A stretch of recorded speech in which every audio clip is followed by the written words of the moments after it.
si bon, si bon. Ton Dieu est si Oui, bon. si bon, si bon, si bon, si bon, si bon. Dieu est si bon. Ah, Jésus est bon. Il est bon. Il est bon. Il est bon. Ah, Jésus est mon sauveur. Il est bon. Oh, il est mon sauveur. Il est bon. Oh, Jésus est bon. Il est bon. Oh, il est bon. Il est bon. Il est. Aïe, aïe, aïe, il est. Aïe, aïe, aïe, aïe, il est. Aïe, aïe, aïe, il est. Aïe, aïe, aïe, il est. Aïe, aïe, aïe, il est. Aïe, aïe, aïe, aïe, il est. Aïe, aïe, aïe, il est. Aïe, aïe, aïe, il est. Aïe, aïe, aïe, il est. Aïe, aïe, aïe, il est. Aïe, aïe, aïe, il est. Aïe, aïe, aïe, il est. Amen. Amen. Amen. Béni soit le Seigneur. Béni soit son saint nom. Le Seigneur est présent au milieu de nous. Et cela ne dépend pas de l'état dans lequel on est entré ici. Mais lorsque 2 ou 3 sont assemblés en son nom, le Seigneur promet sa présence. Père éternel, nous te bénissons pour cette rencontre de ce matin. Seigneur, nous te confions toute la direction de ce qui se passe ici. Seigneur, nous attendons vraiment à un toucher particulier de ta part. Que tu puisses visiter nos cœurs, Seigneur, puisque tu es présent. Père, nous te confions nos bien-aimés qui nous suivent encore à distance chez eux. Bénis-les, Seigneur, que ta grâce soit avec eux et que la paix, ta paix, repose dans leur cœur. Quant à nous, Seigneur, nous nous soumettons à toi. Nous nous soumettons à l'obéissance de ta parole et que seule ta volonté soit manifeste en ce lieu. Dans le nom de Jésus, notre Seigneur. Amen. C'est une joie de retrouver chacun. C'est vraiment une joie de voir cette salle avec des hommes et des femmes et des enfants assis. Ça n'a pas été évident pendant un temps d'être rassemblés qu'à 15, mais nous rendons grâce à Dieu pour la présence de chacun d'entre nous.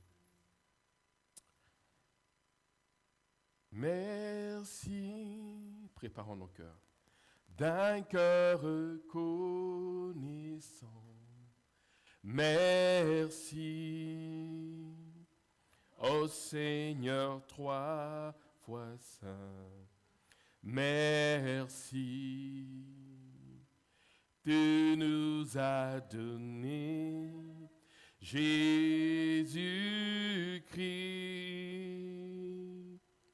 ton Fils. Merci, d'un cœur reconnaissant. Merci, ô Seigneur, 3 fois saint. Merci, tu nous as donné Jésus-Christ,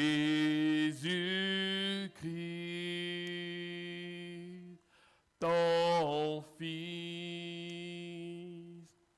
Maintenant, le faible dit, je suis fort. Le pauvre dit, je suis riche. Dieu a fait de grandes choses pour nous. Merci, merci Jésus, merci. Il n'y a que toi, Seigneur, il n'y a que toi. Il n'y a que toi, Seigneur. Il n'y a que pour nous bénir. Il n'y a que toi, Seigneur. Il n'y a pour nous sauver. Il n'y a que toi, Seigneur. Il n'y a pour nous consoler. Il n'y a que toi, Seigneur. Il n'y a, oh, il n'y a que toi. Il n'y a que toi, Seigneur. Il n'y a que toi. Le Seigneur est présent au milieu de nous. Sa douce voix, l'entendez-vous? Sa douce voix, l'entendez-vous? Puisque nous sommes rassemblés ce matin pour lui offrir un culte à lui seul, nous sommes là pour l'honorer, lui seul. Je veux demander à notre papa Freddy, je vais demander au frère Jean-Paul de pouvoir rassembler toutes nos prières de louange et d'adoration et de les présenter devant le trône de la grâce comme une offrande ce matin. Car avant d'écouter la parole, nous sommes avant tout venus pour lui seul. Lui seul est digne que des hommes et des femmes quittent chez eux et se rassemblent en son nom. Papa Freddy, puis le frère Jean-Paul.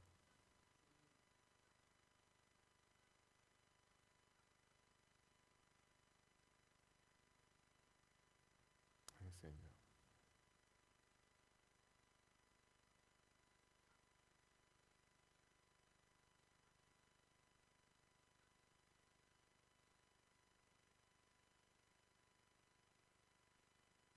Oui, Seigneur, tu le permets. Mhm. Merci de permettre cela.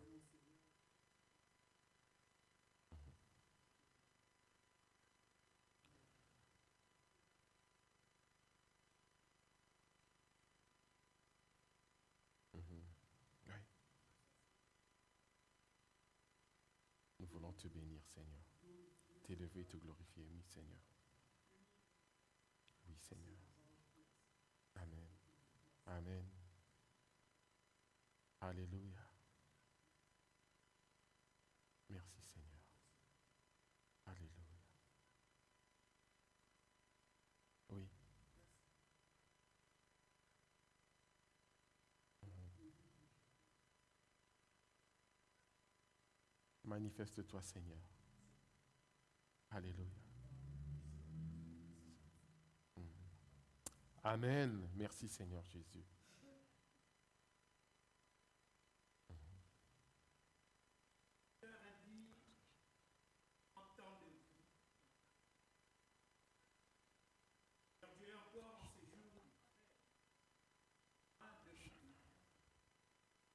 Que Seigneur Dieu parler à ton cœur. Seigneur Dieu,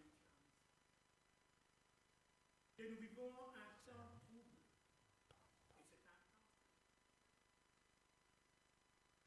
temps. Mhm. Seigneur Dieu, nous voulons entendre ta voix. Les jours de fête de Père. Donc Seigneur Dieu, que toi, étant le Père, tu parles à tes fils et à tes filles. Afin de leur dire, écoutez ma parole. Car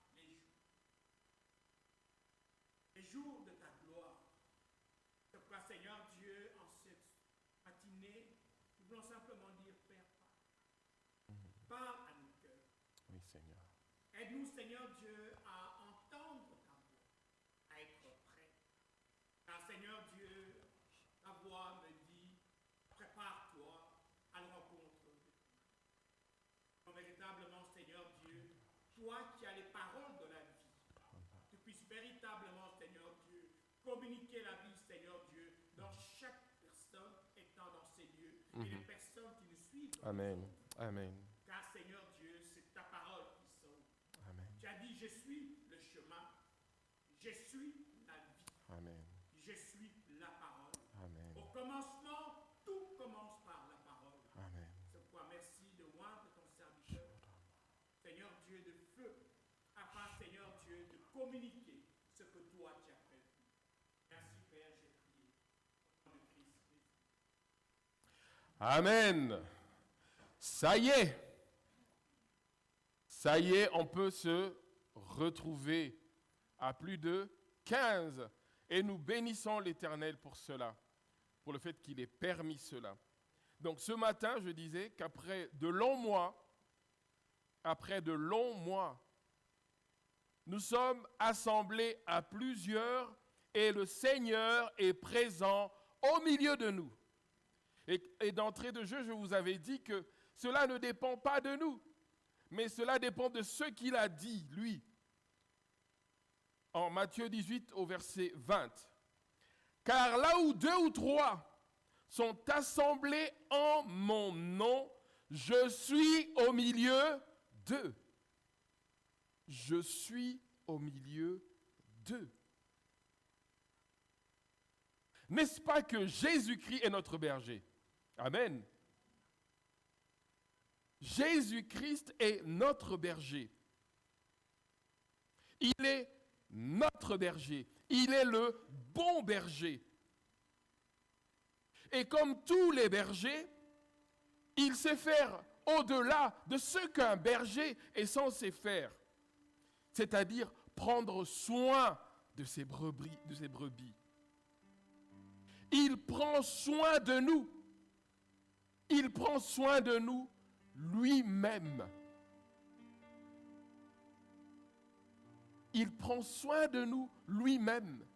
Mais bien aimé, j'aimerais que ce matin, peu importe les dilemmes dans lesquels tu te trouves, peu importe la situation dans laquelle tu te trouves, je voudrais que tu t'arrêtes un instant et considérer que Jésus-Christ est ton berger et qu'il prend soin de toi lui-même. Lui-même. Quelle grâce de le savoir. Quelle grâce de savoir que Jésus-Christ, le roi des rois, le Seigneur des seigneurs qui vient, prend soin de toi lui-même. Quelle grâce de savoir que ce Seigneur glorieux, non seulement il est vivant pour des siècles et des siècles, mais il prend soin de tous ceux qui lui appartiennent, sans exception. Lorsque des hommes et des femmes se réunissent en son nom, et d'un commun accord, comme ce matin, c'est dans le but avant tout de l'honorer, dans le but de le louer, dans le but d'écouter ses instructions, dans le but d'écouter les encouragements ou les avertissements au travers de sa parole, dans le but de prier, d'élever la prière vers lui, mais aussi et surtout dans le but de s'attendre avec foi à la manifestation du Saint-Esprit. Mes frères et sœurs en Jésus-Christ, laissez-moi vous dire ceci. Ce qui se passe ici n'a rien d'anodin. C'est l'Église qui se réunit au nom de Jésus-Christ pour glorifier son nom ici sur la terre et particulièrement dans le lieu que cette assemblée locale est établie. Nous ne sommes pas venus juste comme ça parce que c'est dimanche ou parce que juste c'est un dimanche 13 où on a l'autorisation de revenir à plusieurs pour un culte. Non. Lorsque des hommes et des femmes ayant le cœur circoncis, soumis à Jésus-Christ, se réunissent en son nom d'un commun accord,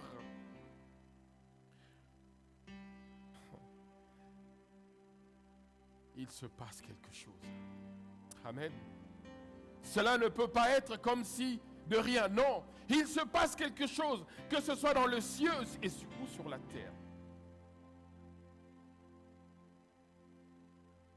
s'attendre avec foi à la manifestation du Saint-Esprit quand on est rassemblé comme maintenant,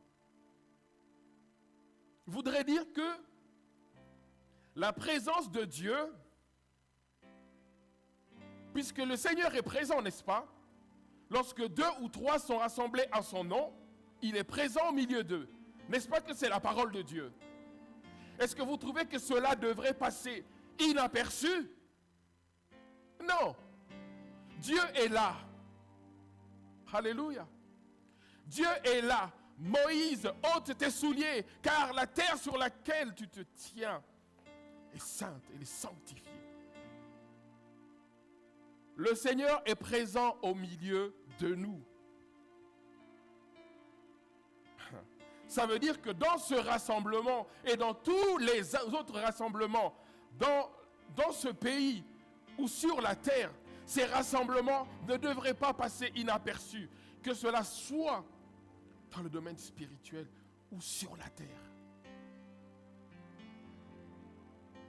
S'attendre à Dieu, quand on est rassemblé comme dans des moments pareils, c'est vrai qu'on va louer, c'est vrai qu'on va chanter, c'est vrai qu'on va l'honorer, c'est vrai qu'on va écouter la parole, mais aussi, et je dirais même surtout, s'attendre avec foi à la manifestation du Saint-Esprit. La présence de Dieu ne devrait pas passer inaperçue, car il est là. Lorsque vous et moi nous sommes rassemblés dans le nom de Jésus, Christ notre Seigneur. Car bien aimés, vous savez, la mission du Saint-Esprit sur terre, c'est de glorifier le Seigneur. C'est de glorifier le Seigneur Jésus-Christ. C'est de glorifier notre Père céleste. Car, lisons dans Jean 16,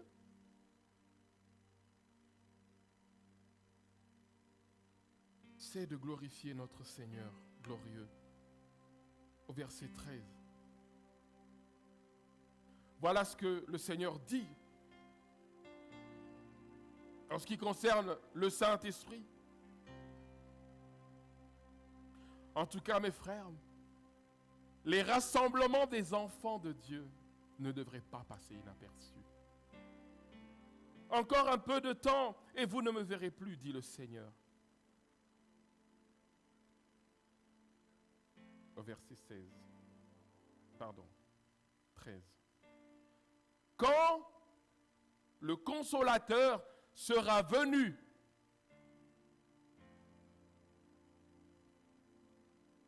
l'Esprit de vérité, il vous conduira dans toute la vérité, car il ne parlera pas de lui-même, mais il dira tout ce qu'il aura entendu, et il vous annoncera les choses à venir. Il me glorifiera, dit le Seigneur Jésus, parce qu'il prendra ce qui est à moi et vous l'annoncera. Tout ce que le Père a est à moi. C'est pourquoi j'ai dit qu'il prend ce qui est à moi et qu'il vous l'annoncera. Or, le Saint-Esprit est présent, n'est-ce pas? Le Saint-Esprit demeure même en nous. Sa douce voix ce matin, est-ce que vous l'entendez? Parce qu'il est en train de parler à nos cœurs ce matin. Et il me dit à moi, quand mes enfants sont rassemblés, je suis présent au milieu d'eux. Je suis le game changer, comme on dit en anglais. Je suis celui qui change les circonstances. Je suis celui qui te donne une nouvelle paire de lunettes, qui enlève tes lunettes qui voyaient de la misère partout, et qui te donne des nouvelles lunettes qui te donnent de l'espérance, qui te donnent de la vie. C'est dire que ce rassemblement, comme celui-ci, ne peut passer inaperçu. L'Esprit du Seigneur est présent en nous. L'Esprit du Seigneur est présent dans ces lieux. Et il nous dit qu'il agrée, qu'il accepte lorsque nous sommes rassemblés d'un commun esprit pour élever le Seigneur, notre Dieu.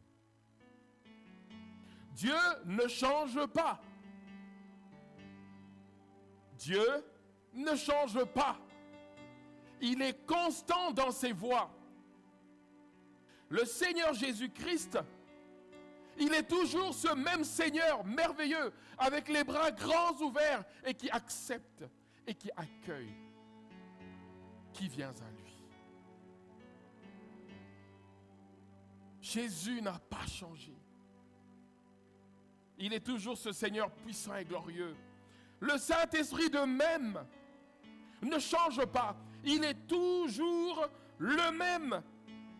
Le même esprit qui ressuscita Christ, c'est le même qui demeure en toi. C'est le même qui est présent en toi. C'est le même qui agit en toi. Alors, je te dis, mon frère, ma soeur, sa douce voix, est-ce que tu l'entends? Est-ce que tu l'entends? Ne sois pas fermé à son amour ce matin. Ne sois pas fermé à l'amour de Dieu. Dieu t'aime, c'est vrai, mais il veut encore plus. Faire plus avec toi. Il a des œuvres qu'il a attachées à ta vie. Ces œuvres glorifieront le Père Tout-Puissant. Acceptes-tu de les pratiquer?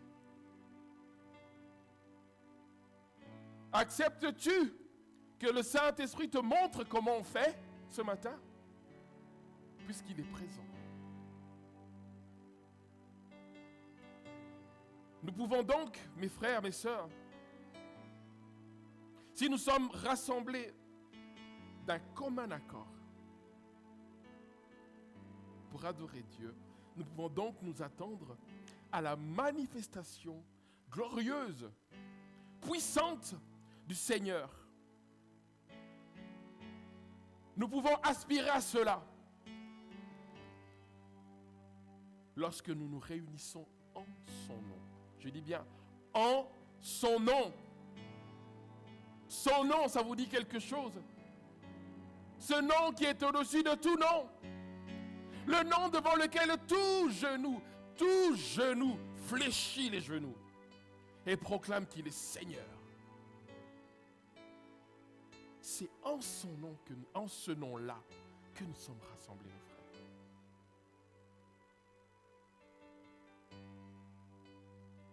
Bien-aimés, laissez-moi vous dire ceci. Quand vous venez dans des rassemblements comme ceci, considérez cela comme précieux. Amen. Considérez cela comme des moments de qualité, des moments précieux qui vont bouleverser votre vie. Alors quand vous venez dans des rassemblements comme cela, quand nous venons, soupirons après Dieu. Soupirons après Dieu.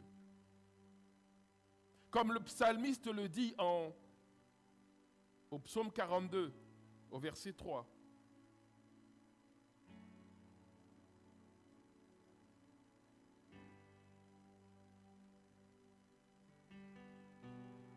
Mon âme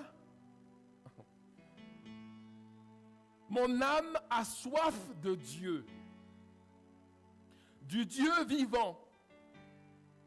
Quand irai-je et paraîtrai-je devant la face de Dieu? Amen, quelqu'un. Le psalmiste proclame ces paroles qui sont pour moi puissantes et fortes. Il dit ceci, mon âme, son âme a soif. Mon âme a soif de Dieu. Et il précise, du Dieu vivant, de l'éternel Dieu. Quand irai-je et paraîtrai-je devant la face de Dieu? Soupirons-nous comme ce psalmiste à venir dans le rassemblement devant la face de Dieu?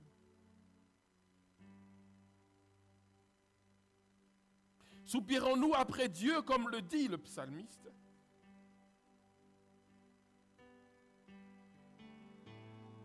Bien-aimés, il est important que quand nous sommes dans des rassemblements comme ceci, pour un culte à Dieu, il est important que nous prenions conscience que lorsque je suis ici, rassemblé en son nom, il est là. Il est là. Il est là. Je suis et là, présent dans ce lieu. Cette terre sur laquelle on se tient est sanctifiée. Est-ce que nous pouvons soupirer après cela et comprendre cela, avoir la conscience de cela? Je vous assure, dès le moment que nous tous, sans exception, allons prendre conscience de cet état de fait, je vous assure que nous vivrons plus nos cultes de la même façon qu'avant. Car cela ne se passera pas de façon inaperçue. Parce que je suis réellement présent. Amen. Quand je quitte ma maison et que je dis je vais rencontrer mon Dieu. Oh, bien sûr, il y a les tracas du quotidien, il y a les petits ennuis du quotidien. Mais lorsque je prends conscience, je dis, je me lève de mon lit, c'est pour aller paraître devant la face de Dieu. Puisqu'on sera à plus de 2 rassemblés dans sa présence. Lorsque chacun de nous, mis à part, nous quittons chez nous avec cet état d'esprit, que se passera-t-il, mes bien-aimés? Que se passera-t-il?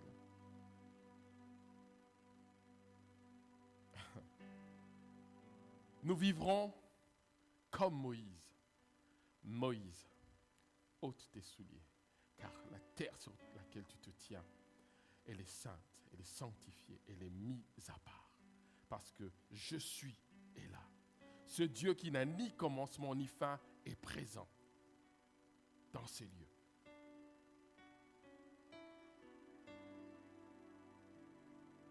Alléluia. Soupirons, mes frères.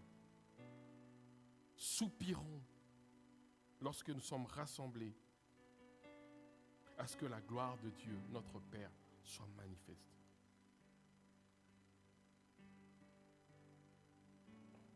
Il est important que nous prenions conscience que lorsque nous sommes ainsi rassemblés en son nom, il est là, il est présent, et quel que soit le nombre,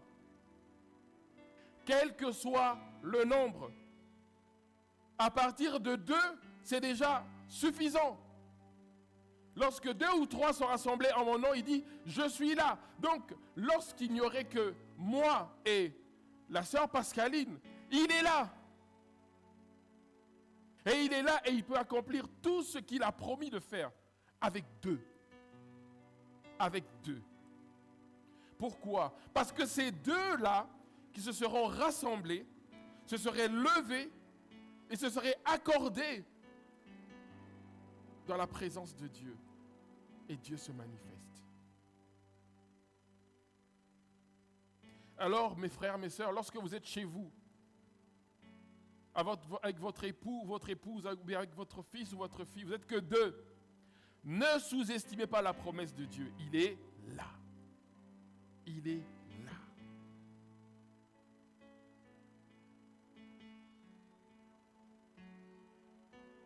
Nous revenons à Matthieu 18. C'est vraiment la base de ce dimanche. On avait commencé avec le verset 20. Là, maintenant, on passe au verset 19. Maintenant, on passe au verset 20.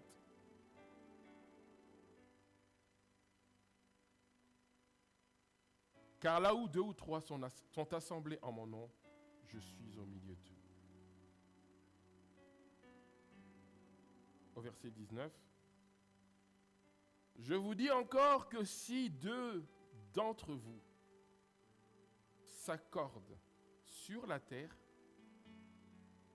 pour demander une chose quelconque, elle vous sera quoi? Accordée. Par mon Père qui est dans les cieux. Ceci est la parole de Dieu. La parole de Christ lui-même à ses disciples. Et le mot-clé ici, c'est le verbe accorder. Je vous dis encore que si 2 d'entre vous s'accordent, parlent le même langage, animés d'un même esprit,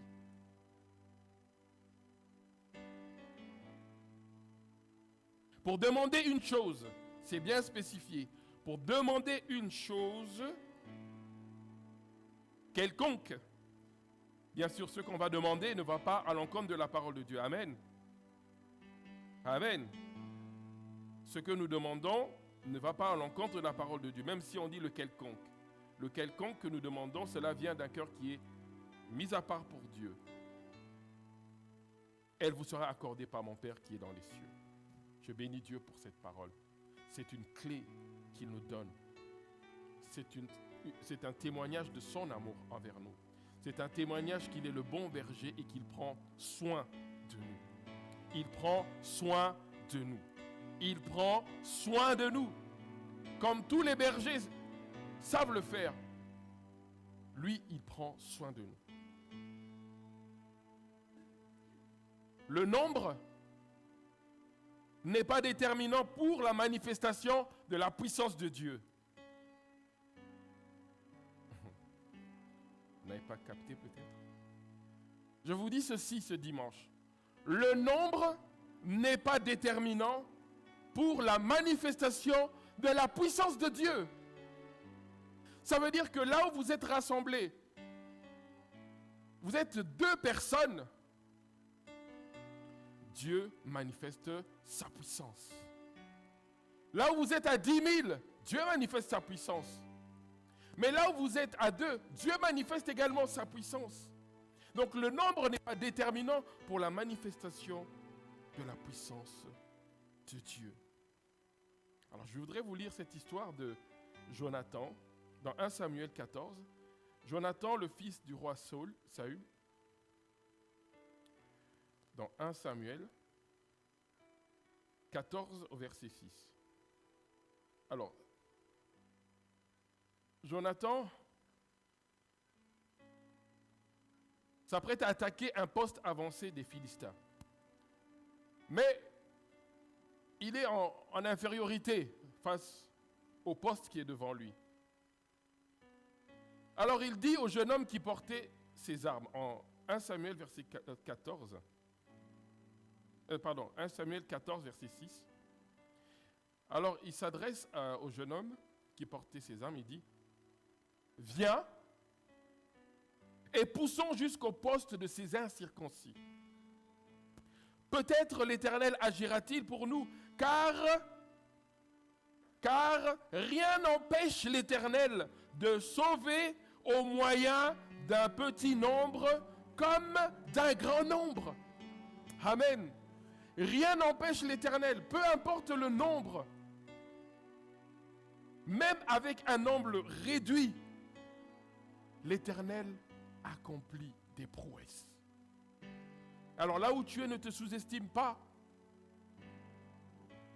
Car tu as prié, tu étais avec ton épouse, avec ton frère, vous avez prié et vous vous dites peut-être, on était peut-être trop peu nombreux, on aurait dû être plusieurs. Je te confirme que Dieu a entendu ta prière et tu verras l'exaucement de ta prière. Dieu peut délivrer, il peut sauver, il peut guérir, il peut intervenir miraculeusement, peu importe le nombre.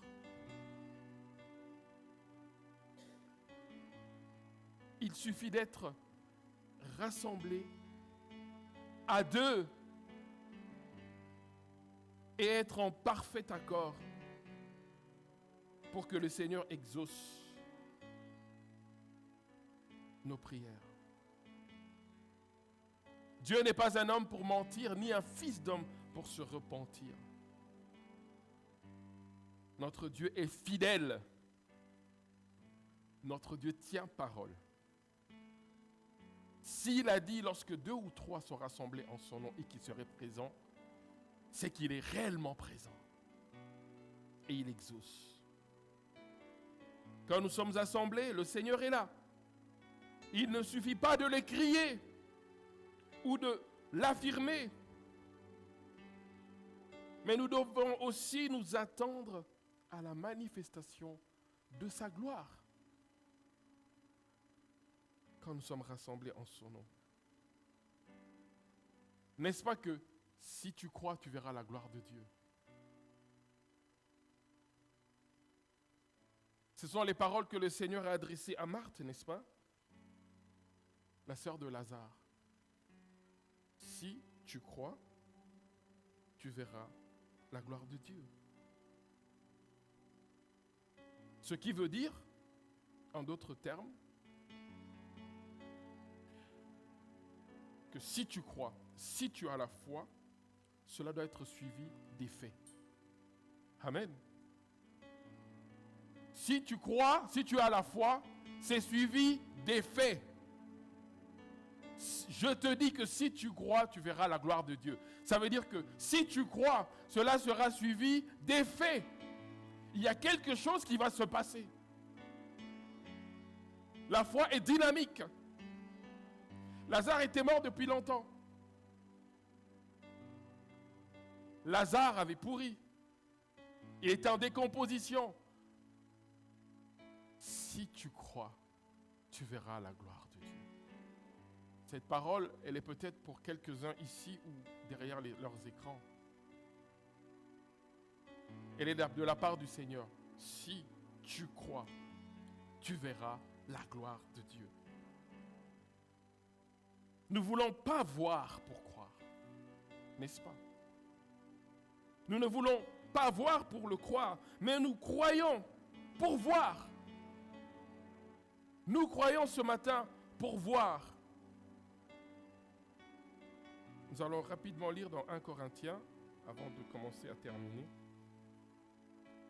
Vous m'avez demandé d'être rapide aujourd'hui, de ne pas trop traîner, ce que j'essaie de faire.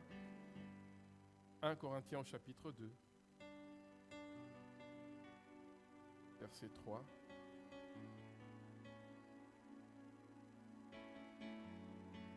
Parole de l'apôtre Paul aux Corinthiens.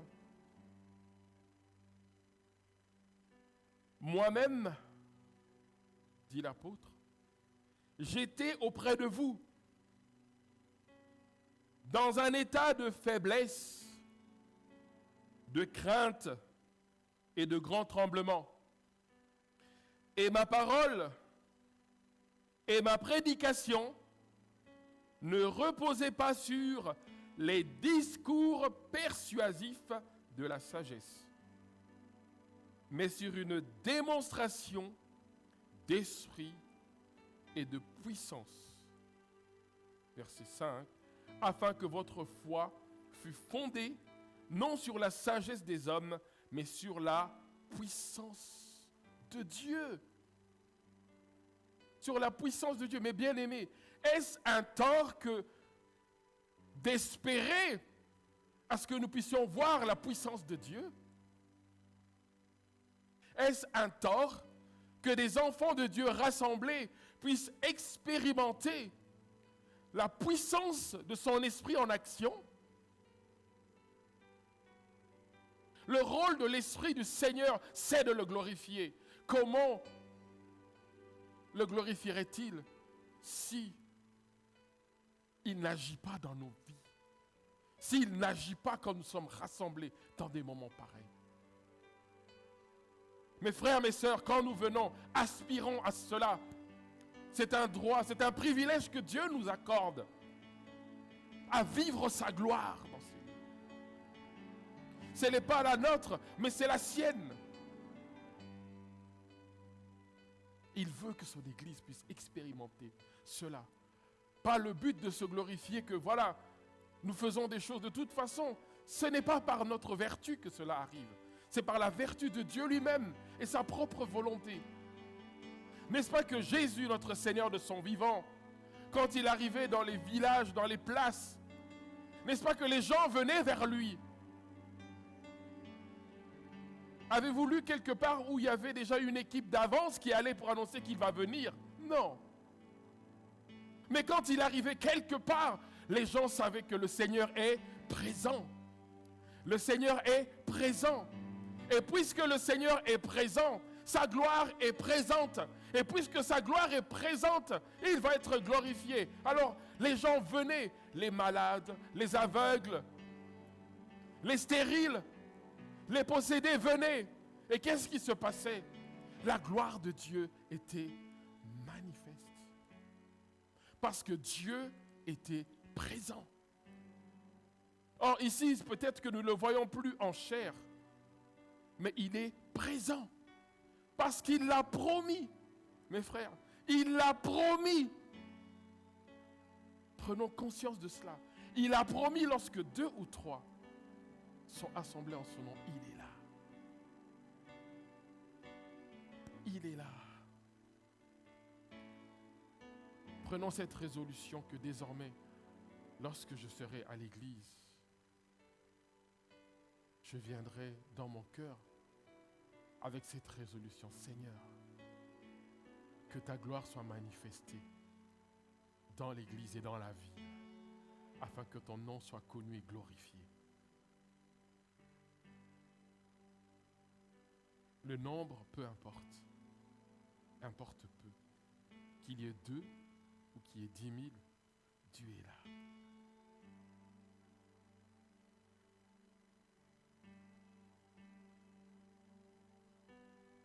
Mes frères, je vais terminer.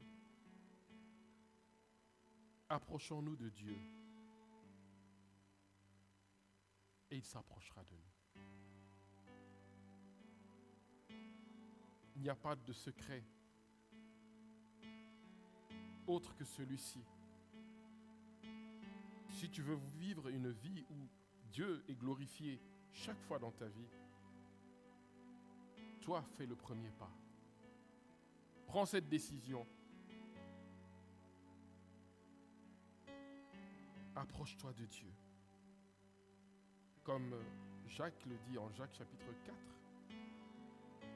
versets 8 à 10.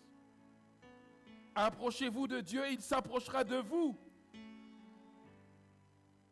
Nettoyez vos mains, pécheurs, purifiez vos cœurs, hommes irrésolus. Sentez votre misère, soyez dans le deuil et dans les larmes.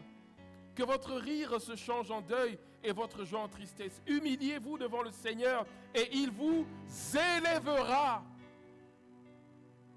Et il vous élèvera. Et il nous élèvera.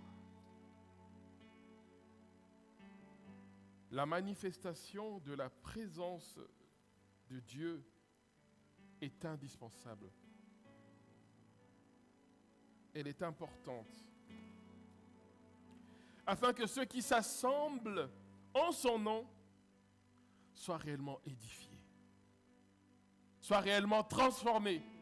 Parce que nous ne venons pas dans la présence de Dieu pour sortir courbés comme on est venu. Parce qu'on a des fardeaux qui pèsent sur nous. Puisqu'il est notre berger, avez-vous déjà vu un berger avec ses moutons qui voit une brebis ayant une patte brisée? Il ne va pas la laisser comme ça. Il va prendre soin de la brebis. Alors pourquoi en serait-il différent de nous qui venons dans la présence du bon berger et que nous allons ressortir courbés comme s'il n'avait jamais été là? Aspirons après cela. Quand nous venons dans la présence de Dieu et que nous savons qu'il est là. Bien sûr, il y a tous les à côté, c'est-à-dire qu'il y a la révérence. Je ne fais pas n'importe comment. Je ne suis pas irrespectueux. Oui, mais il y a dans le cœur, en me levant de chez moi, je soupire après Dieu, comme le psalmiste en psaume 42, verset 3. Ça commence déjà pendant la semaine. Je me dis, quand est-ce que j'irai me présenter devant la face de mon Dieu. Que Dieu bénisse son peuple. Que Dieu vous bénisse. Ayez confiance au Seigneur. Ayons confiance au Seigneur. Nous qui sommes assemblés en son nom. Il n'a pas changé. Amen. Il n'a pas changé. Il n'a pas changé. Il n'a pas changé. Seigneur mon Dieu, nous allons préparer nos cœurs à prendre part au repas du Seigneur, tout en sachant qu'il est là. À la table du Seigneur, nous avons l'ancien Florent et le frère Jean-Paul pour le repas du Seigneur. Et aux offrandes, nous aurons la sœur Yvette.